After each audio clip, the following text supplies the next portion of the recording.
Samtals þegar við erum búin að taka einhverjar stærðir sem eru gefnar í einhverju dæmi og leggja þær saman. Þarna þurfum við að passa ef við ættum að athuga til dæmis ef að Siggi á þrjú fótboltaspjöld, Jói á 5 og Anton á 8. Þetta er allt plústölu, þá plúsum við þetta bara saman og við fáum út að þetta eru samtals 16.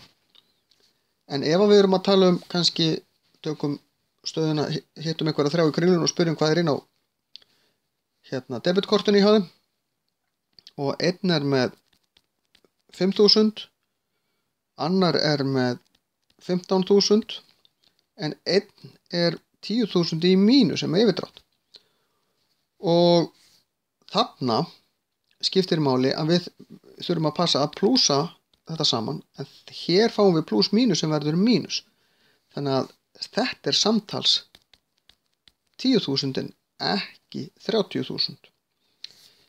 Því að hérna fáum við 20.000, svo drögum við 10.000 frá því í staðin fyrir að leggja það við, af því þetta er mínustala. Þannig að þegar við erum að vinna eitthvað svona samtalsdæmi, þá þurfum við að passa, eru allar tölurnar í plús eða er einhverjar í mínus sem við þurfum þá að draga frá.